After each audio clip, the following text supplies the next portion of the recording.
आप सभी को दीपक द्विवेदी का नमस्कार। आप सभी ने पिछले एपिसोड में देश के महान सूफी संत हज़रत साहब का इंटरव्यू देखा। उसकी अगली कड़ी में हम आपको दिखाते हैं कि हमारे हज़रत साहब ने प्रधानमंत्री श्री नरेंद्र मोदी जी, देशवासियों और मीडिया से क्या अपेक्षा की है और उनके बारे में अपनी क्या राय व्यक्त की। देखिए हज़रत साहब का ये इंटरव्यू।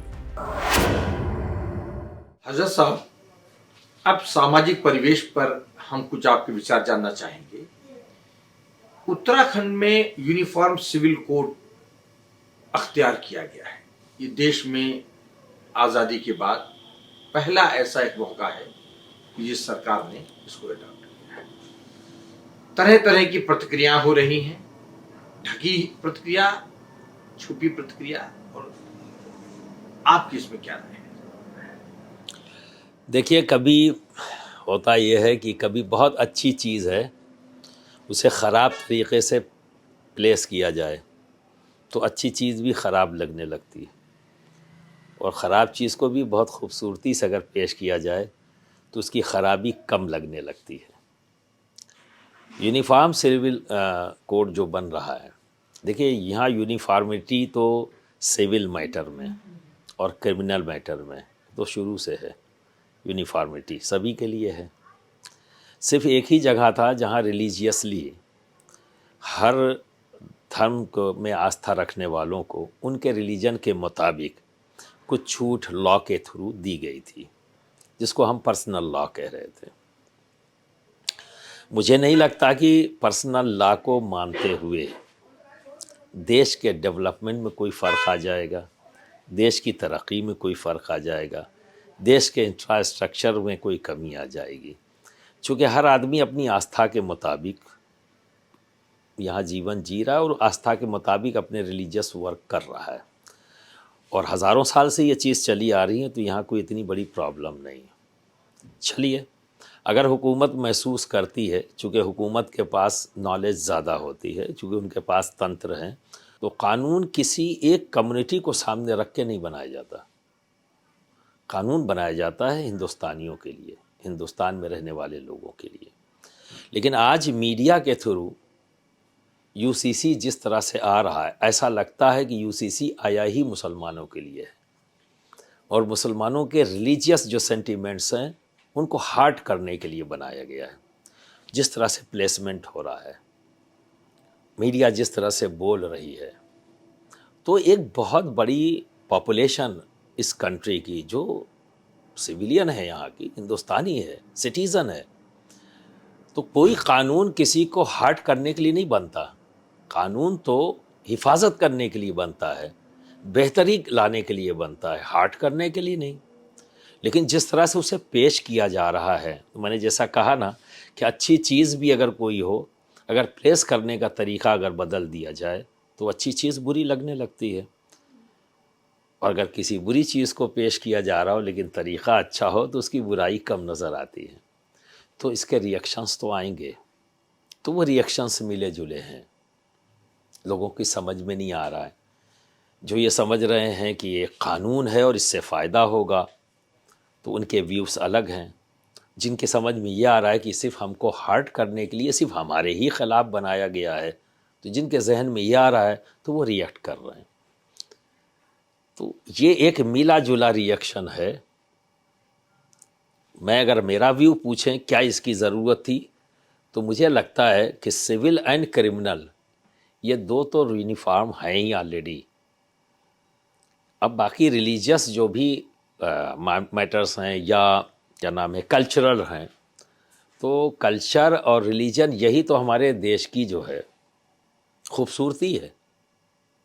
इसी पर तो हम ये कहते हैं अनेकता में एकता, जो किसी दुनिया में किसी के पास ये धरोहर नहीं है कि 100 किलोमीटर पर ज़बान बदल जाती फिर भी हम एक हैं, 100 किलोमीटर पर आस्था बदल जाती है फिर भी हम एक हैं, 100 किलोमीटर के बाद कल्चर बदलता है फिर भी हम एक हैं। यही तो हमारी धरोहर है, यही तो हमारी ब्यूटी है, यही तो हमारी खूबसूरती है। आपने कहा कि कॉमन सिविल कोड के बारे में लोगों को जानकारी नहीं है या जिस तरीके से उसको पेश किया जा रहा है कि वो मुस्लिम कम्युनिटी को हर्ट करने वाला है, क्या आप इसका मतलब ये अगर समझा जाए कि यूनिफॉर्म सिविल कोड क्या है, किस तरह कार्य करेगा, उसमें कौन लोग आते हैं, उसके प्रचार प्रसार में और समझाने में हुकूमत की कमी है? बिल्कुल। जो हम देख रहे हैं मीडिया के अंदर पूरा तासुर ये जाता है, जो बात वहाँ पेश की, जैसे कि अब ये कह रहे हैं कि आप कई बहुविवाह नहीं कर सकते, तो आप मुसलमान को कह रहे हैं, तो बहुविवाह सिर्फ मुसलमान में है, ऐसा तो नहीं। केरला के ब्राह्मण्स को राइट है 5 शादियां करने का, बोलिए ना कि केरला के अब ब्राह्मण्स को ये राइट नहीं मिलेगा कि वो 5 शादी कर सकें, बैलेंस होगी बात।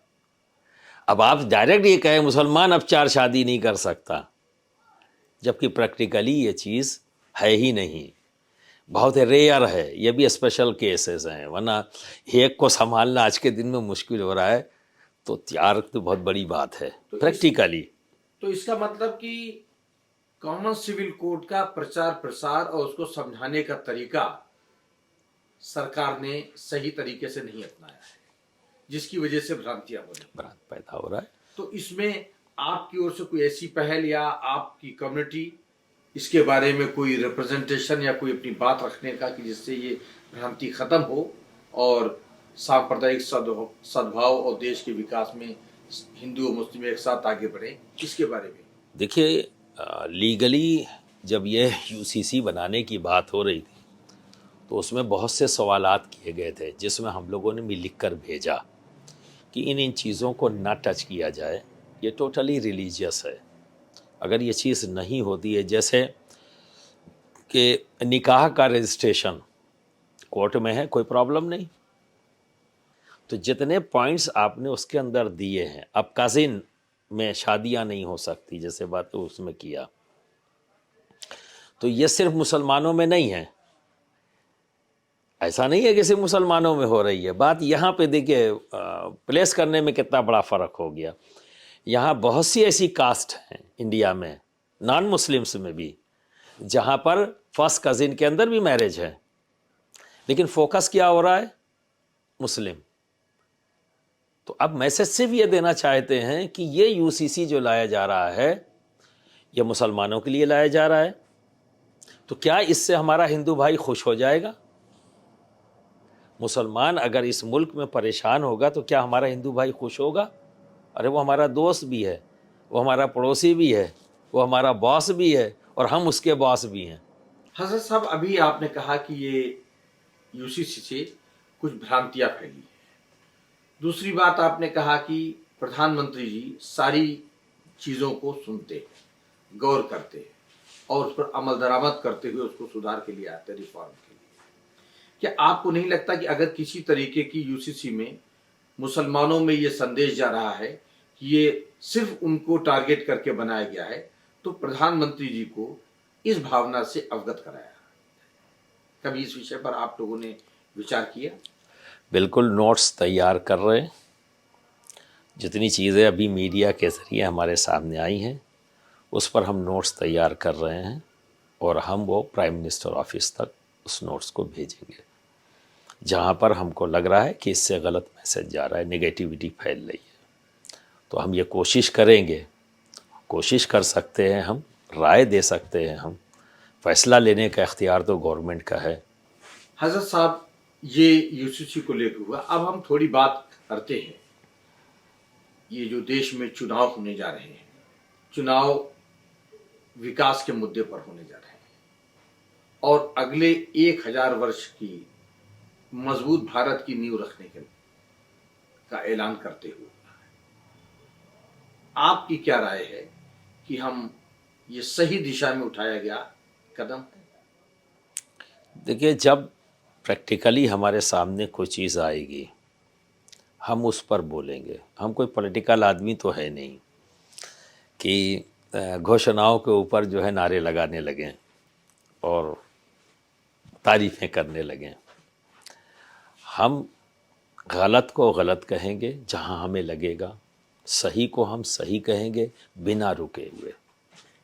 हमको इससे फ़र्क नहीं पड़ता है कि इस मुल्क में किस पार्टी का प्राइम मिनिस्टर है, हमारी नज़र में वो प्राइम मिनिस्टर है, सबसे बड़ा है, प्राइम मिनिस्टर है। हमको इस मुल्क की बेहतरी के लिए हमारी जिम्मेदारी है कि हम उन्हें राय दें, देश के हित में सोचना और देश हित में बोलना। न किसी पार्टी के हक़ में मैं बोलूँगा, न किसी सियासी जमात के हक़ में बोलूँगा। मैं बोलूँगा वर्क पर, जो काम अच्छा करेगा मैं उनकी तारीफ़ करूँगा, और अगर काम में कमी होगी तो क्रिटिसाइज़ भी करूँगा, बीइंग एन इंडियन। ये मेरी रिस्पॉन्सिबिलिटी भी है और हक़ भी। अभी आपने कहा कि जो स्कीम बनती है, जो योजनाएं बनती वेलफेयर की, वो हिंदू मुस्लिम सिख ईसाई को लेकर नहीं बनती हैं, हिंदुस्तानी और भारतीय को लेकर बनती हैं। बिल्कुल। तो अब अगर पिछले 10 वर्षों में बहुत सारी स्कीम्स प्रधानमंत्री मोदी जी ने देशवासियों के लिए दी हैं, तो वो उनका लाभ जितना हिंदू को मिला उतना मुस्लिम को, उतना सिख को, सभी कौमों को मिला है। तो फिर मुसलमानों की नाराजगी की बात, ये चिंगारी कहाँ से उठती है? इस मेरी जो समझ में आता है, मीडिया एक बहुत बड़ा रोल है इसका, जो ऑलवेज, अब जितने मैं इन 10 सालों में जो मैंने मीडिया का रोल देखा है, टोटली नेगेटिव पैटर्न उन्होंने इख्तियार किया है। वो ऐसा लगता है, मतलब बहुत ज़्यादा सोचने और समझने की ज़रूरत नहीं पड़ती है, ऐसा लगता है कि जैसे किसी एक पर्टिकुलर समाज को, पर्टिकुलर कम्युनिटी को वो टारगेट कर रहे हैं। जितनी भ्रांति और जितनी दूरियां और कंफ्यूजन पैदा किया गया है, उसमें देश में मीडिया का एक अहम रोल है। इसका मतलब यह है कि सरकार अपना काम ठीक कर रही है, सरकार के मन में कोई किसी के बारे में दोहरापन नहीं है, किसी के बारे में ऊंचे नीचे का सवाल नहीं है। सरकार का जो प्रचार तंत्र है, जो मीडिया से होकर आम जनता तक पहुंचता है, खामी उसमें है। क्लीन चिट तो नहीं दे सकते क्योंकि आपके अंडर में है, और जो चीज़ आपके अंडर में है अगर वो काम गलत कर रही है तो क्लीन चिट आपको नहीं मिल सकती। आपको तो गवर्न करना है, आपको तो सही करना है। तो ये ऐसी चीज़ है जो दिख रही है। तो कहीं ना कहीं पॉलिटिकल बेनिफिट हमारे बहुत से सिद्धांत को कमज़ोर कर रहे हैं। अच्छा, आपको क्या लगता है कि हिंदुस्तान, भारत और भारतीय दोनों लोगों को मजबूत करने के लिए और विकसित भारत बनाने के लिए देश के प्रधान को क्या करना चाहिए? हर भारतीय को मजबूत कर दें, भारत मजबूत हो जाएगा। इंसाफ कायम कर दें। आपके माध्यम से यही बात कहना चाहूँगा, इंसाफ कायम कर दें। इसके मतलब कि अभी देश में बदलाव की और गुंजाइश और ज़रूरत है। ज़मीनी हकीकत को पहचानने के लिए प्रधानमंत्री जी को और प्रयास करने पड़ेंगे, जिससे हर भारतीय मजबूत हो, तभी भारत मजबूत होगा। ये आपने एक संकल्प व्यक्त किया है। तो इसके बारे में, इसको अमलीजामा कैसे पहुंचाया जाए, ये बात प्रधानमंत्री जी के पास तक मीडिया के अलावा आप कैसे पहुंचाएंगे, ये हम जरूर देशवासियों के सामने इसको रखना चाहेंगे। आपका माध्यम एक है जिससे मैं पहुंचा ही रहा हूं, अपनी बात कह रहा हूं, और दूसरा माध्यम यह है कि मैं उनसे मिलकर अपनी राय का इजहार करूं। तो जब भी मिलूंगा फिर अपनी बात कहूंगा, जो महसूस करता हूं वो बताऊंगा।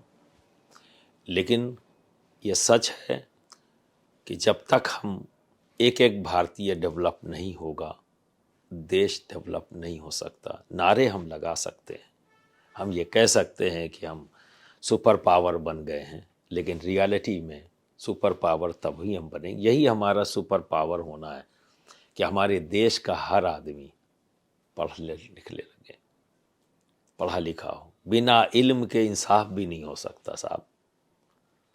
एजुकेशन तो इतनी ज़रूरी है। इल्म के बगैर इंसाफ नहीं, इंसाफ के बगैर पीस नहीं, पीस के बगैर डेवलपमेंट नहीं।